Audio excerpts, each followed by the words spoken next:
Muy buenos días.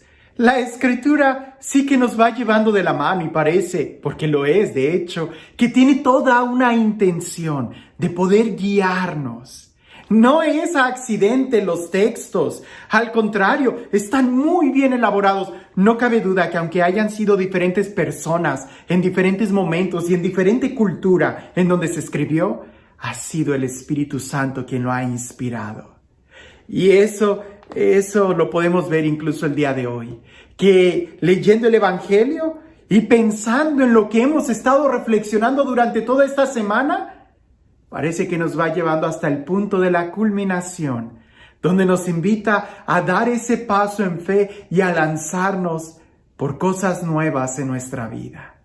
Te invito a que abras tu corazón y aunque es un evangelio muy breve, en muy pocas líneas, podamos disponer nuestro corazón para escuchar lo que Dios quiere decirnos.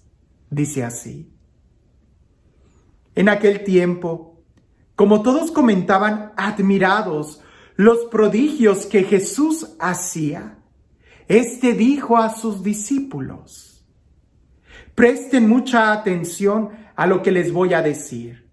El Hijo del Hombre va a ser entregado en manos de los hombres. Pero ellos no entendieron estas palabras, pues un velo les ocultaba su sentido y se las volvía incomprensibles. Y tenían miedo de preguntarle acerca de este asunto. Tenían miedo. Un sentimiento tan normal como quizás el respirar. Desde pequeños teníamos miedo a muchas cosas. ¿Todavía recuerdas a qué le tenías miedo tú? Miedo a la oscuridad, miedo a caminar en la noche, miedo al ruido cuando las cosas se movían en la oscuridad, las ramas de los árboles, cuando aullaba por allá algún animal, un perro o un lobo. Miedo a tantas cosas, a que se fuera la luz, a una cucaracha voladora. Algunos todavía le tienen miedo. Pero miedo a tantas cosas le teníamos de pequeños. Con el tiempo, parece que cuando éramos adolescentes enfrentábamos todo y presumíamos de ya no tener ningún miedo. Pero no es cierto. Ahí tenías miedo a que la chica que te gustara te viera, tenías miedo al examen, que te cacharan que estabas copiando, qué sé yo.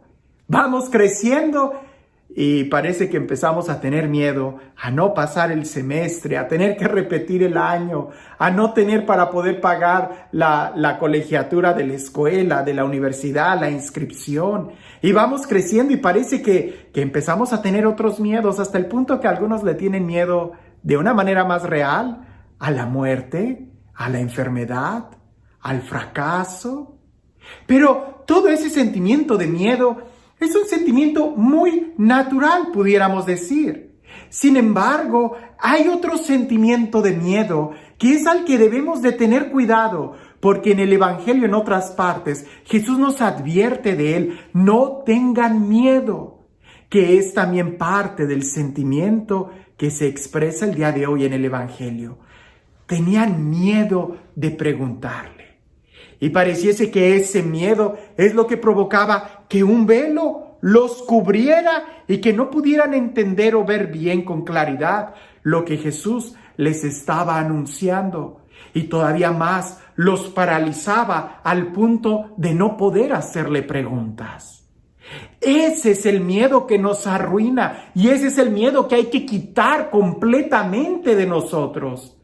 Pareciese que el miedo cuando somos pequeños a esas cosas insignificantes de las sombras, del aullido, de las estrellas, de que los árboles se mueven en la noche, pareciese que ese miedo nos debiera de ir preparando a agarrar valor a las cosas o al miedo que nos puede paralizar, que nos puede entumir, que nos puede nublar la realidad.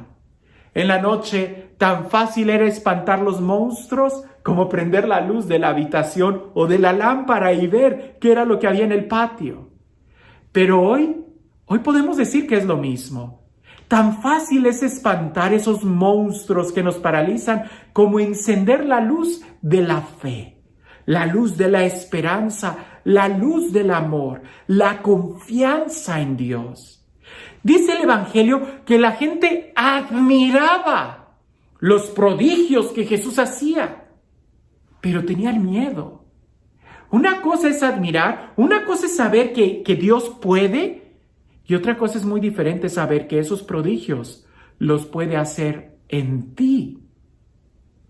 Cuando Jesús anuncia que va a ser traicionado, su pasión, en esta ocasión, en este anuncio, Jesús no habla de la resurrección, porque la resurrección pareciese que era lo que seguía a la pregunta natural de ellos: ¿por qué vas a padecer si haces prodigios? Pero la verdad es de que tenían miedo de que esos prodigios se acabaran, tenían miedo de que esos prodigios no fueran para ellos, tenían miedo de que esos prodigios no fueran reales. Y esos sentimientos ficticios congelan a cualquiera, de tal manera que hace que un velo los cubriera y no eran capaces de poder ver, porque tenían miedo. ¿Cuántas veces no nos pasa lo mismo? Tenemos miedo a la muerte porque no confiamos en Dios. Tenemos miedo al virus porque no tomamos precauciones y no confiamos en Dios. Tenemos miedo a no tener dinero para pagar nuestras deudas porque no trabajamos o no confiamos en Dios. Tenemos miedo a tantas cosas porque vemos los prodigios y escuchamos los milagros que Dios ha hecho en alguien más y se nos hace difícil que pueda hacerlos en nosotros. Ante eso, lo que nosotros deberíamos de hacer es acercarnos a Dios y preguntar, suscitar el diálogo, suscitar la confianza, porque la confianza brota de una manera natural cuando tienes una buena relación con alguien. Yo no confío en un extraño, no puedo. ¿Cómo voy a confiarle a un extraño las llaves de la iglesia? No puedo. Se las confío a aquel que con el trato de amistad se ha ganado mi confianza. ¿Cómo voy a confiarle mi vida a Dios si no he tenido un trato de amistad con Él? No se puede.